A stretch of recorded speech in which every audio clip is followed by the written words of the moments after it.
Okay, you guys, let's do this. It's going to be so professional. Like, so professional. Here we go. Well, welcome to the Live Support Podcast with your hosts, Michele VanDusen and June Colson. A couple of clean comedians who support each other and others through comedy's wacky and winding roads. I hope you're ready. Get set.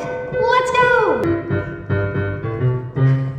Since podcasts have a catchy tune, we wrote this song for Michele and June. Clean comedians are best friends too. Oh, it's so good. And you never know what they'll say or do. Here we go, sing with me on Live Support. With Michele, who's really short. We'll have a ball. With June, who's really tall. They have fun. Interviewing comedians on Live Support. With Michele, who's really short. Now they have their catchy tune. If Michele jumps high, she's eye to eye with June. Let's be clear, June's tall and Michele's real short. And now it's time to start Live Support. The Live Support Podcast is brought to you by the Hot Breath Comedy Network. Well, welcome to the award-winning Live Support Podcast. I'm your host, June Colson, here with Michele with one L, Trisha's sister, Rhonda Colson, Corey's friend. Do not call me Shelly, Michele VanDusen. I never know what the intro to the podcast is going to be. So that was a lot of fun. How you doing, VanDusen? I'm good. Well, on our first episode, I made our intro sound like a squirrel was like, "Wah!" Because I'm so excited to get back to what we're doing. And then the last episode, anyway, so I had to find the intro that my son did. So there's still some things that still need to be adjusted and things like that. But it's the longer version, which I think you liked. So Well, I don't know if I like the longest version, but we're season 6. Why would we have anything nailed down at this point? We're just out here doing it all willy-nilly, and that's what makes it fun. Don't be predictable, right? That's right. And this is my favorite picture, of course, of everything. I call it the giant June picture. Giant June. It is because, that was just, it makes me laugh every time. So. All right. June is giant, Michele is short, and we are now on Live Support. Okay. We're rhyming today. All right, VanDusen, what you up to? What you been up to? I got you up early this morning. We're recording the podcast as we get different guests in and out. We got to have a great show with the Brights last episode. We got more amazing guests coming this season. But yeah, we got to get up in the morning to do this. That's hard for a comic. Oh my gosh. And this is, that's the struggle is real. The struggle is real. So it's exciting. I'm glad that we're back. But I guess we should be talking about something of value versus just the banter of nothing. Oh, so I know that we were chatting about headphones and how you don't do headphones and I do. I can't. Because, I love like headband type of thing. So if it's not my sunglasses or just my glasses, I've got to have something to hold my hair back. So I'm like, I'll do the headphones, not a problem. But let me show you what my son got me. He got me these wireless headphones. Nice. Right? Yeah, they're like Bluetooth or something. And I can wear them all around the house. Like I can have stuff playing on my computer and I can be in the kitchen. I could be on my treadmill. I'm not, but I could be on my treadmill with these headphones on, listening to my scriptures or teachings or podcasts or whatever, somewhere else in the house. I mean, it's exciting. I even sat on the back porch with these things. They are amazing. I don't know what kind they are. I don't know where you get them from my son, I guess. I have no idea, but yeah. Michele, I love that you're introducing your wireless Bluetooth headphones as if this is brand new technology that just came out and nobody knows what wireless headphones are. They've kind of been around for, several years, but welcome to 2025, Michele. We're all glad you're here. You see how big these are and how tiny these are, right? Yes. I mean, and I can hear way better on these. I mean, and it shuts out all the noise in the house. These I can hear if someone still comes to my house, right? Those I can't.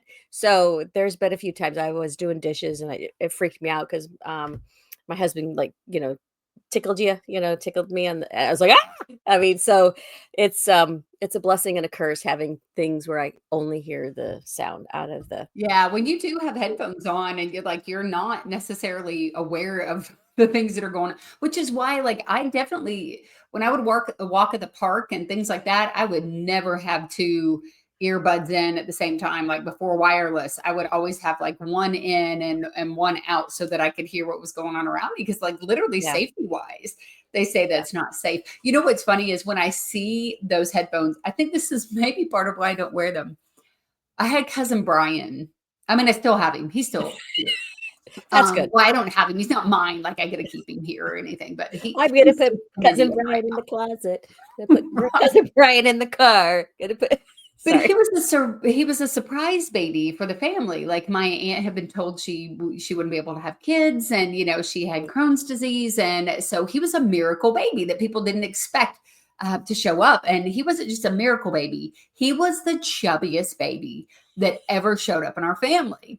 And my dad was a race car driver. My uncle Gary raced forever and ever. Brian ended up growing up to be a race car driver.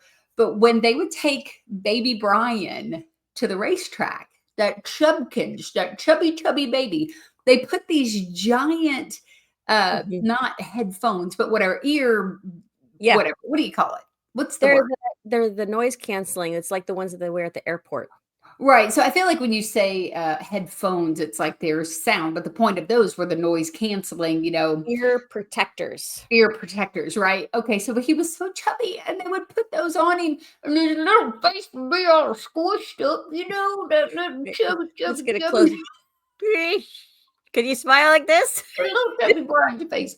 And so I think about that when I put those headphones on. I feel like I am already like a big-headed person. And the last thing I need is the headphones to like squish my chubby face. Did y'all do that when you were little? Like, hello, my name is Chubby. My mama's name is Chubby. Did you do that? I don't You know what know. I'm talking about? Hello. Hello, my name's Michelle. No, it was hello, my name is Chubby. My mom is Chubby. My dad is Chubby. And my sister's Chubby. One day I asked my daddy to ride the motorcycle. And I was like, go faster, daddy, go faster. Slow down, daddy, slow down. You didn't ever see that when you were a kid? I'm not the only person. I'm not the only person. Anyway, so Oh, that's I so funny. digress. You said let's talk about something of significance. And now I just did my mommy's chubby, my daddy's chubby. I'm not the only one. I guarantee I'm not the only one that had The that when the story when I was a chubby kid. the chubby part, but the motorcycle with the when you pulled it back, I've never seen that before. Like, never. That's This is why we funny. shouldn't get up so early in the morning. Also, again, we are a podcast. So for the people who are listening, You gotta but watch I it. bet the people who are listening, they saw that before. So you take your hands on both sides of your face and you squish your cheeks together while you say, hello, my name is Chubby. And then when you say, slow down, daddy, slow down, you push your face backwards and it looks like you're like going fast on a motorcycle. Anyway, maybe my dad, hot dog, taught me a lot of random, weird things that no one else.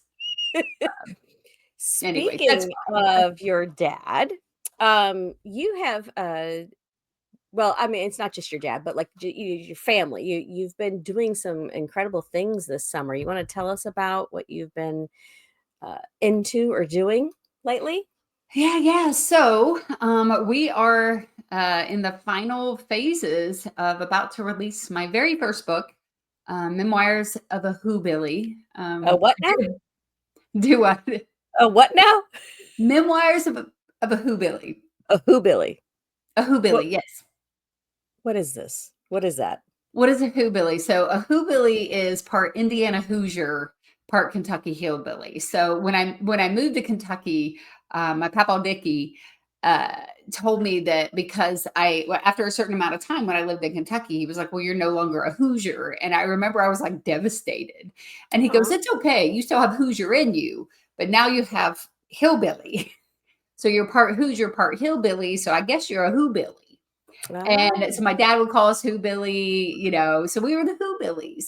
And so, yeah, 2017, when I started comedy, I just remember the Holy Spirit saying, like, I want you to write. But I didn't know exactly what I was writing or what it was going to be. And so I just sat down and I know that I have an odd family. I mean, my dad's name is Hot Dog, right? I took him to the doctor yesterday and literally like the doctor swings the door open. How you doing, Hot Dog? You know, like, I mean, like professionals call my father Hot Dog. So, anyway, sorry, I just got a random text message and I realized I didn't turn on Do Not Disturb. And with the ADHD, I'm like, oh no, where's my phone? And what's happening? We'll just show a picture of Hot Dog while you're talking. Yes. Okay. So there's Hot Dog. So anyway, okay, back to the Holy Spirit, the book, it's God ordained, the Hoobillies. So I started just writing these random family stories. And so in Indiana, I grew up in a little bitty town called Shirley. It's about 700 people that live in that tiny town. And it was very Mayberry-like, right? Yeah. I mean, we had, characters around town that you knew. There was always parades going on, the fireworks shows. And you walked everywhere. It was just a little tiny town. And then when I was 10, my dad was transferred to the Corvette plant here in Bowling Green, Kentucky. All right. And so at 10 years old, my whole family left this little town in Shirley, where my grandmother and my grandpa and my aunts and uncles and great aunts and, all of that all lived in this community around me, to being pulled out of that town and living on a 4-lane highway in a rundown makeshift apartment, and basically just kind of left to fend for ourselves. Like my mom, my dad, he struggled with addiction my whole life. And he was always working factory jobs and he lived kind of a wild life. And then my mom, her mom was bipolar, non-diagnosed, because back then it was crazy when my grandmother was really dealing with this. And so my mom was raised by somebody who was bipolar, and then my mom had bipolar tendencies and was very socially awkward, academically intelligent, but socially awkward. And so she didn't know what to do with us when we moved. And so there's a lot of crazy things that unfolded. I lived next door to, like 2 doors down from a strip club. Lived on one of the roughest sides of the city of Bowling Green, next door to drug dealers. Wow. Yeah. And so it sounds like, oh, it's going to be a really sad story, but we're comedians, right? Yep. So we take like the tough stuff and we find the funny in it. And so basically it's just kind of a journey, the memoirs of a Hoobilly, of these little childhood stories of kind of the Mayberry life with wacky parents. And then kind of the lessons I learned about myself and about God. And, but it's mostly just humorous stories based on real things that happened to me. So, so that's, there's a lot in writing a book.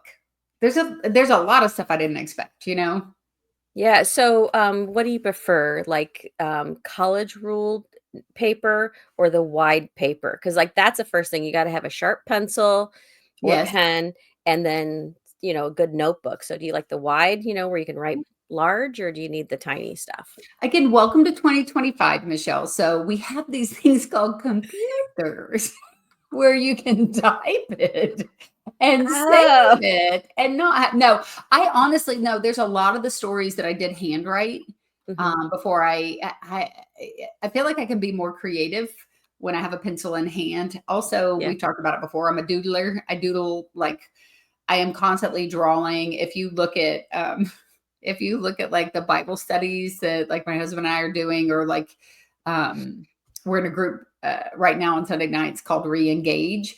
And we have these notebooks and it's these serious lessons, and everybody's like in the group sharing, it's couples and stuff, and they're sharing their stuff. And the only way I can sit still and like focus is I'm drawing the whole time. So like, there's caterpillars and butterflies and teepees and all over my like serious. Yeah. Butterflies, like Michelle's butterfly in the back. So honestly, some people, that helps you concentrate more, because also I think that when your computer is on, like right now, Jason will come in and have like heart palpitations because there's 1, 2, 3, 4, 5, 6, 7, 8, 9, 10, 11, 12, 13, 14, 19, 20 windows open on my computer right now. Whoa, that's like how many are in my head. All these tabs, just whoop. No, you should see how many files I have on my computer. I have so many. I save everything. It's like one word, and then I'll go back. I'm like, why did I put that there? So yeah, I do have a computer. In fact, I have I've got a computer, and but I can't write on a computer. I get distracted. Really? Yeah. That's what I was saying. Like I've got 20 windows open, and I can be setting and writing and, that type of thing. And then I'm like, oh yeah, I forgot I was going to order that for the wedding. Oh, I forgot, and so, and I end up clicking on something, or like just now when I got a text message from our friend Leslie Robb, I was like, oh no, I did message her and I forgot. Wait. So that popped up on your computer, a text message? Why is that not just on your phone? This is not, because it's all linked together. My emails, my everything is all on all my devices, my iPad, my Mac, and my phone. Again, Michelle, where are you? What year did you get stuck in? What happened to you? You're like stuck in 1992 or something. Like we're in the 2025, and you're in the where? See that phone back there? You do have a rotary phone in the back. I do see that. But it's a Lego phone, and that's a whole other episode of intervention that we need to have about your Legos. Oh, you know what? 1992 was a great year. That was the year that oh wait, no, that was 86. I was going to say when Ferris Bueller came out, that was 86. So because I graduated in 86 and I graduated in 92. So I knew it was a graduation year, but wrong things there. Anyway, yeah, I guess having things linked together would be good, but yeah, I don't know. I have to have my own, like I know that there's a calendar on the phone, but I have to have a paper copy. Like I have to see things. I don't know. It's too hard. I'm the same way. Dory McLemore has a panic attack every time she sees that I have a actual paper calendar. Okay, so one time I put all the stuff in the calendar, like, because my husband's like, if you put it in Google, the calendar, like we're linked, on the cloud, and he said it'll show up for me. So when he's scheduling things, he can see, oh, she has a show, oh, she's going to be in Atlanta, whatever. And so one day I spent like 2 hours putting all my shows in and all of that stuff. And then I found out that on my phone, there are 2 calendars. There's a calendar on my phone, and then there's the Google Calendar on my phone, the one that is not linked to him. And I'm like, see, this is why I don't do technology. This is why I don't do it. But yeah, so back to the writing. Even now, like here, I'll show you. Hang on. Okay. Oh, there she's gone. Listen, I didn't go too far. Even now. Can you? Go ahead. I was gonna say, can you actually call it writing if you're typing it in? Like that's a question I have. If you're not actually right, okay, go ahead. So what you got? Okay, the answer is yes. Okay, so like first of all, like just stuff that I didn't even think about was, the day she sent me the fonts to approve, the publisher, right? She sent me the fonts to approve, and I was like, oh yeah, I guess I get to pick what fonts are in the book, and then just the reality of like, you're really trying to pick fonts that have a personality that goes with your book, not necessarily like the body of the book, but the chapter titles and those kind of things. And so I didn't really like it's that kind of stuff. It's the first time I've written a book. And so yeah, but like I can't go on the computer and read the book. I Mhm. literally every time we get to, the point of whatever, I print out the Yeah. whole book. And then I'll go sit upstairs in a place that's quiet and take my red ink pen and mark the things that I want to see changed or, whatever needs to be done. But I can't do it on the computer. And it's also good to like if I'm flying, then I just have that in my backpack. You don't need Wi-Fi for it. It keeps me from getting distracted and I can just set and and write in that. And then I'll go back into our shared document and I'll put in my notes and changes and stuff. And she gets that in real time. But I like to go through and just see the whole thing, write on it, and all of that. I also didn't realize like how many times I was going to have to read my own book, Oh, which makes you very anxious. Like each time I read it, I've already read these stories so many times, so they're not new to me. They're not as fun. It's not fresh. It's just reading it again. And so then I start thinking like, oh, this is terrible and nobody's going to like this and nobody, and yeah. it's so vulnerable too. Michelle, like if we go to another town and we do a show Mhm. and it's a bad show and we leave, we have a wounded pride. We question whether we should be doing comedy. And then we heal, we get over it, we move on because that show is kind of dead and gone. We did the Mhm. show and it's gone. My brain, I start thinking, oh my gosh, like this doesn't go away. If it's really bad, it's there forever. It makes me think about, um, I had an opportunity to do like a recording or something early on. And one of my mentors was like, you can't come back from it. As far as not meaning like, oh, it'll fail and you'll never be, Mhm. serious. But they're like, that kind of thing, if you're not ready and it goes out there, it's out there, and fortunately they were like, I don't think you're ready for that. And I'm glad they said that because I wasn't. I definitely wasn't. That's how it feels with this book. It's my first book. It's like your first time doing stand up, It's like it's there and I can't bring it back and it also is Yeah. personal stories. Mhm. And so it's very vulnerable.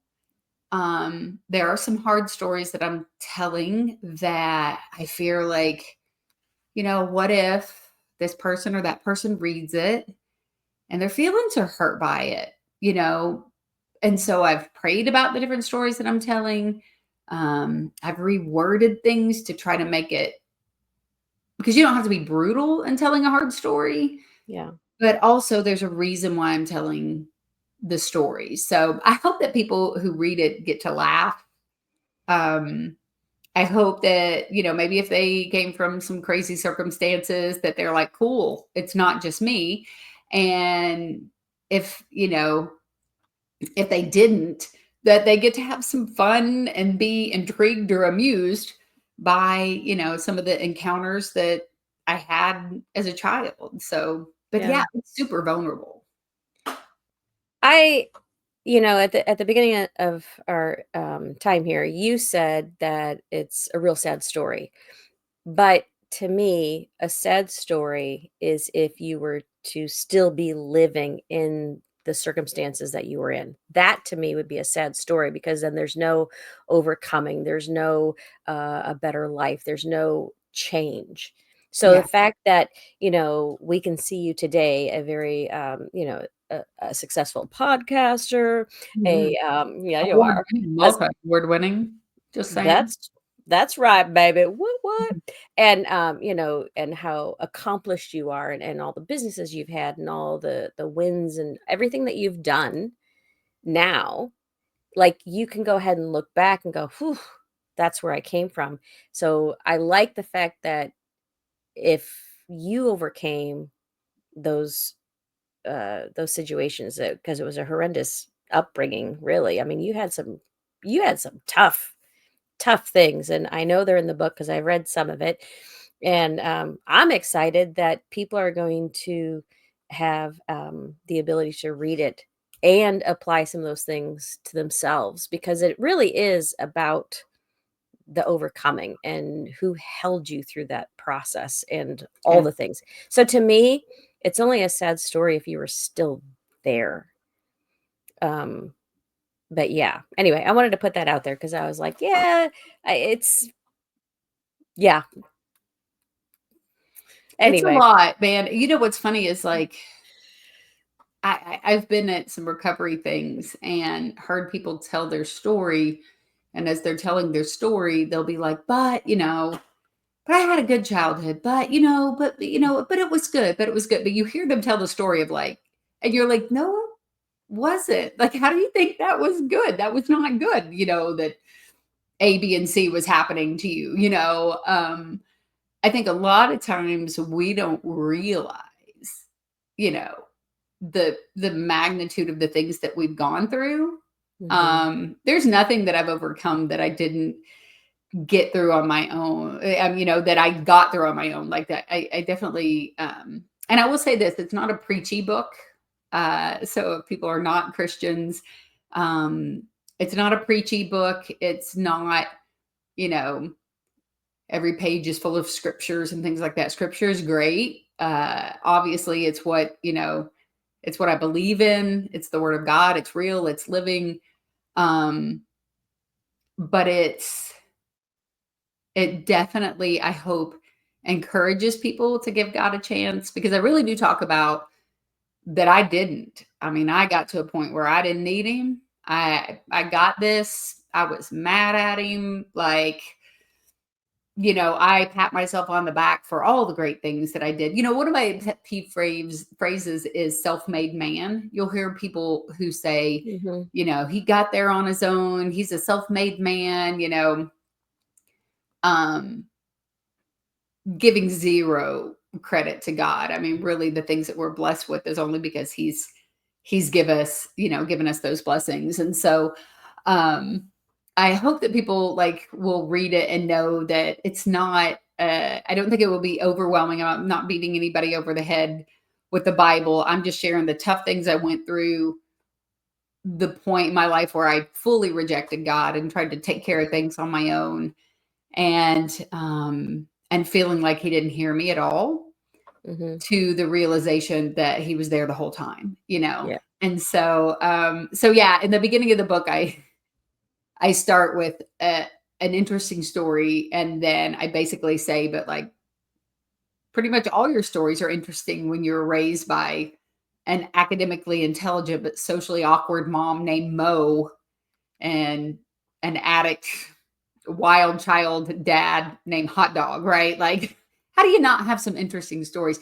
But I do. I'll tell y'all stories. Even yesterday, we were talking with our friends, and just the experience I had with dad yesterday, and some of the things he says and some of the things he does, like it's not all like in my past. I still have a dad named Hot Dog.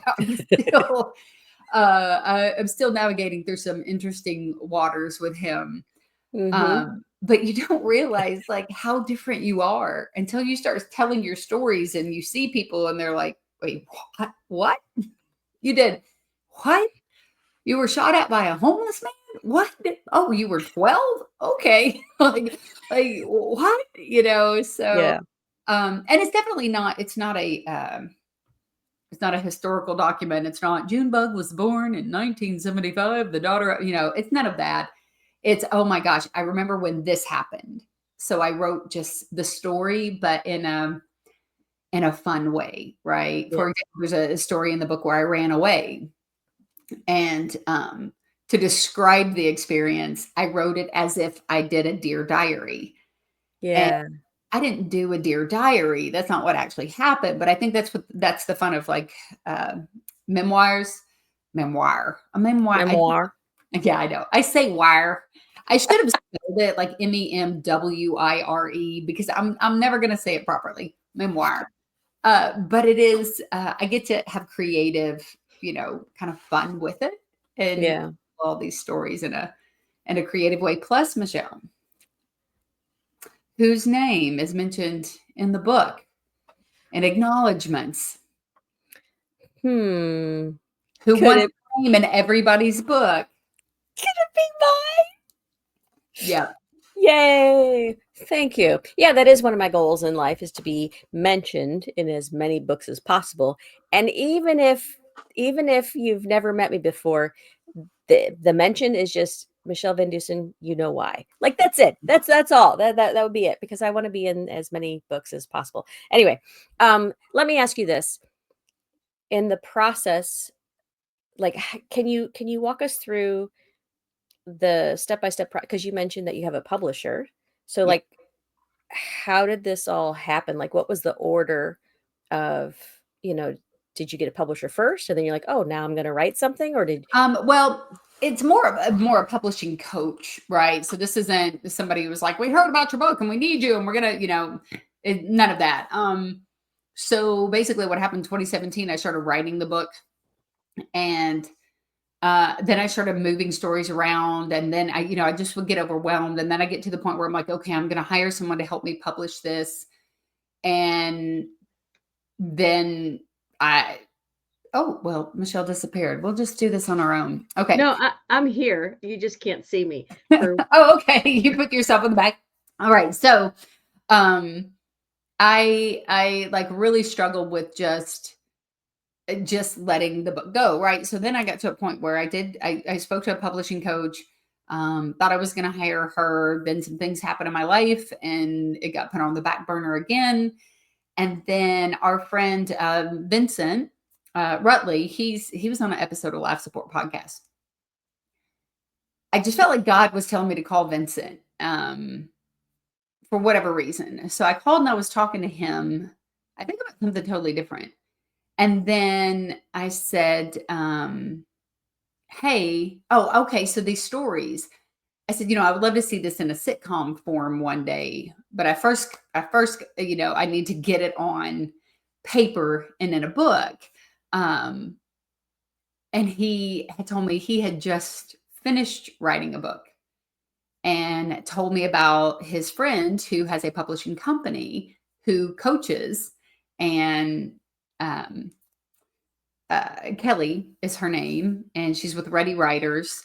And he said, let me connect you to her. I'm not sure if she's taken on another book right now, but whatever, I'll get you connected. So anyway, we scheduled a call and I fell in love with Kelly and Kelly fell in love with me. And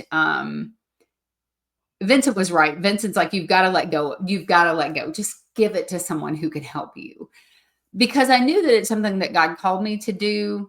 I knew my anxiety and fear was going to keep me from ever actually doing it on my own.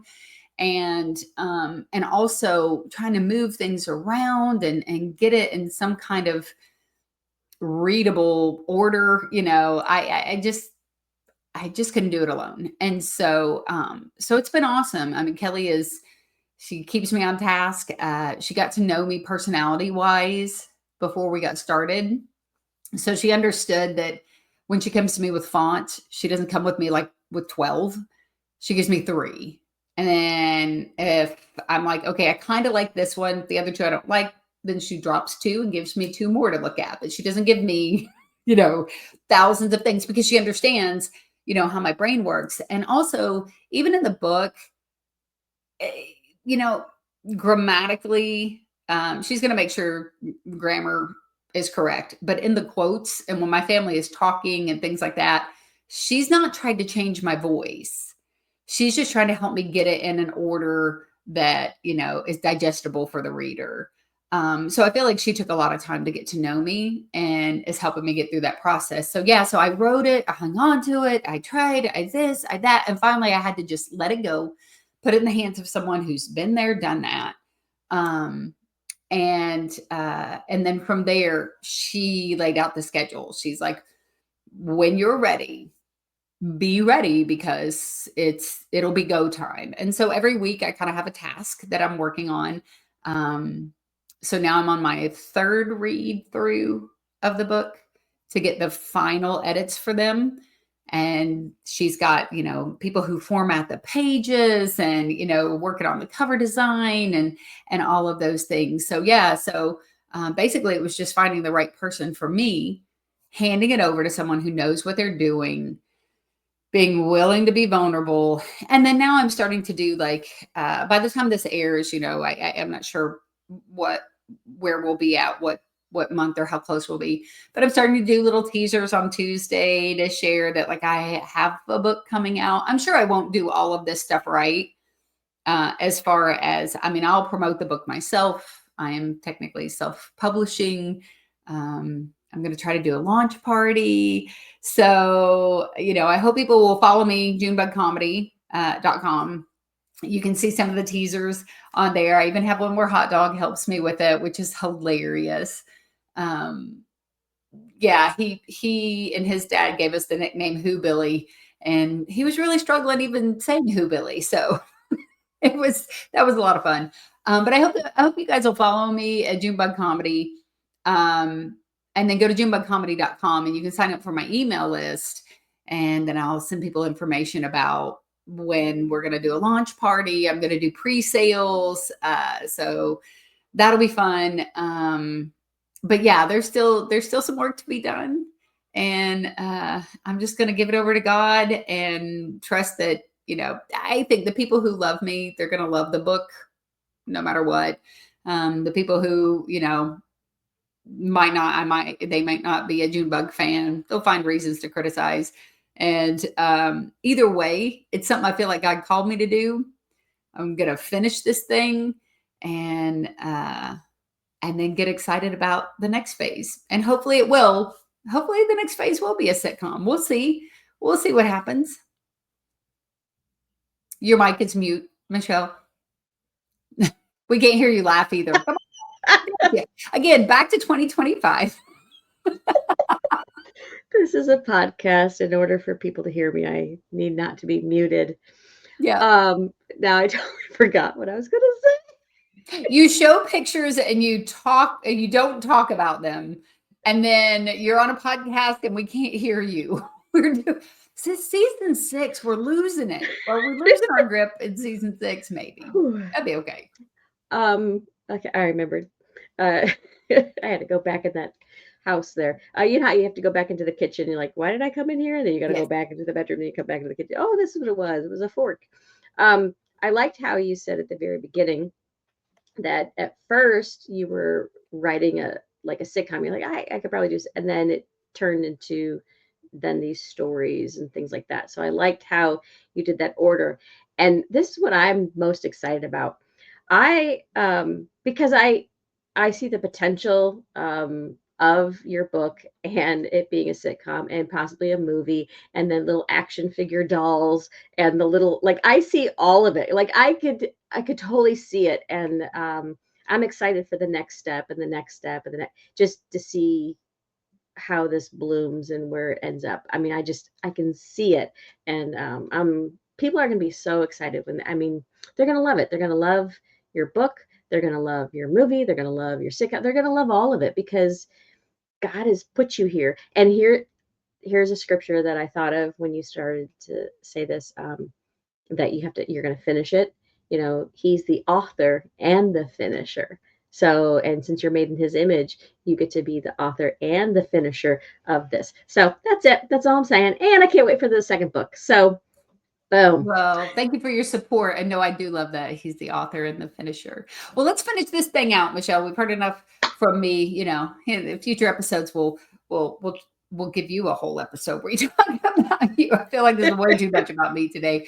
But yeah, so again, junebugcomedy.com, sign up for my email list and I'll get information to you. And please follow me at Junebug Comedy. Also, make sure you're following Michele at MicheleVanDusen.org and Michele's Comedy. Remember, it's Michele with 1 L, Michele's Comedy on social media. So you can catch us there. And then again, follow us on Laugh Support Podcast, the Laugh Support Podcast we're on Instagram and Facebook and all of the things. So follow us there. And and then if you want to email us, you can email us at the laughs up gmail.com. If you want to, suggest any future episodes, panels, guest, we would love to hear from you. So, okay, Michele, tip of the week.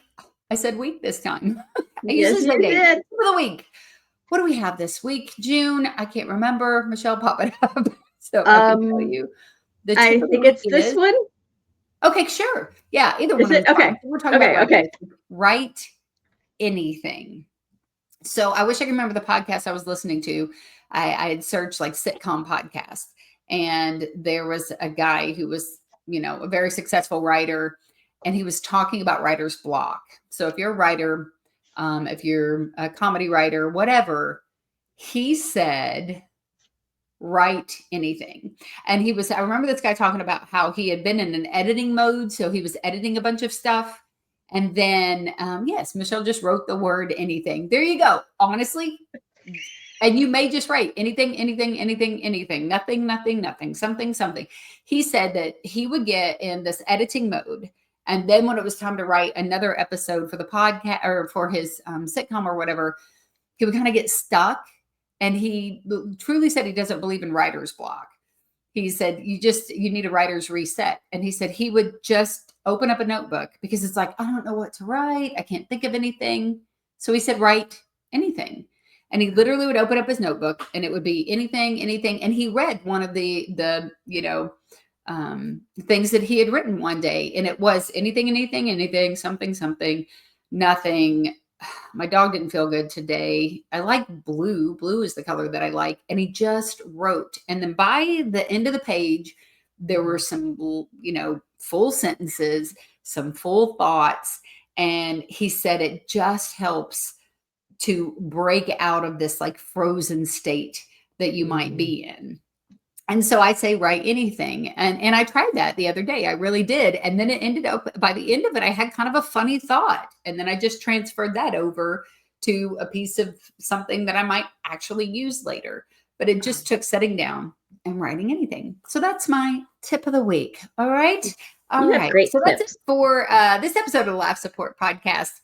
I'm going to jump out of here before Michele gets to do her joke of the day. I'm just kidding. Michele, what's your joke of the day so we can close this puppy out?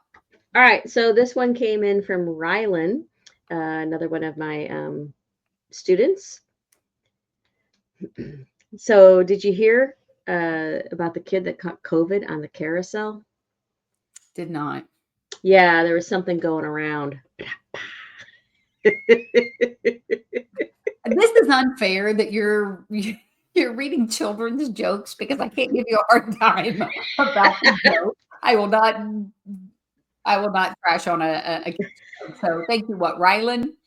Rylan, yeah. All right, Rylan. Yeah. Thank you so much for that amazing joke. That is actually really cute. And I really did like it. Right? Okay, It's cute. this episode of the Laugh Support Podcast, as I always say, Jesus and Junebug loves you. And Michele, tell them goodbye. All right. I just want to say goodbye and thanks for listening. And we'll catch you next time. Be a blessing.